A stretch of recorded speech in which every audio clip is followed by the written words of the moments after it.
1 जून को आखिरी चरण के मतदान के बाद जब शनिवार शाम में एग्जिट पोल्स आए तो ऐसा लग रहा था कि उत्तर प्रदेश में लड़ाई एक तरफा है, लेकिन आलम यह है कि जिस अयोध्या में राम मंदिर को लेकर बीजेपी ने इतना प्रचार प्रसार किया, वहां से 3 बार के सांसद रहे बीजेपी के लल्लू सिंह को समाजवादी पार्टी के अवधेश प्रसाद ने करीब 55,000 मतों से मात दी। अवधेश प्रसाद दलित है और अखिलेश यादव ने उन्हें फैजाबाद सामान्य सीट पर टिकट दिया था। सभी एग्जिट पोल में बीजेपी को करीब 70 सीटें दी गई थी, लेकिन मंगलवार को मतगणना शुरू हुई तो उत्तर प्रदेश बिल्कुल अलग तेवर में दिखा। जब प्रधानमंत्री नरेंद्र मोदी ने 400 पार का नारा दिया था तो बीजेपी की हसरत यही थी कि वह उत्तर प्रदेश से अधिकतम सीटें जीते, लेकिन ऐसा नहीं हुआ।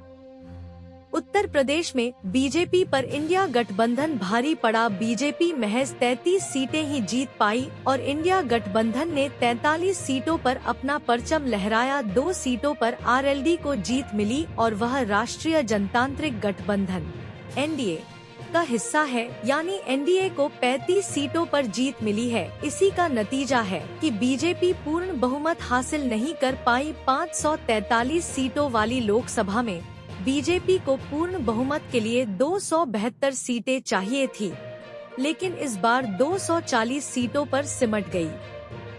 पिछले लोकसभा में बीजेपी को 303 सीटों पर जीत मिली थी। इस बार समाजवादी पार्टी ने यूपी में 62 सीटों पर उम्मीदवार उतारे थे और कांग्रेस ने 17 सीटों पर, समाजवादी पार्टी 62 में से 37 सीटें जीती और कांग्रेस को 17 में से 6 पर जीत मिली। 2019 के आम चुनाव में बीजेपी को यूपी में 62 सीटें मिली थी, बीएसपी को 10, समाजवादी पार्टी को 5, अपना दल सोनेलाल को 2 और कांग्रेस को 1 सीट पर जीत मिली थी। इस बार उत्तर प्रदेश में बीजेपी 2019 नहीं दोहरा पाई। स्मृति ईरानी अमेठी में करीब 1,67,000 मतों से हार गयीं। गांधी नेहरू परिवार के वफादार किशोरी लाल शर्मा के सामने स्मृति ईरानी इस बार टिक नहीं पाई।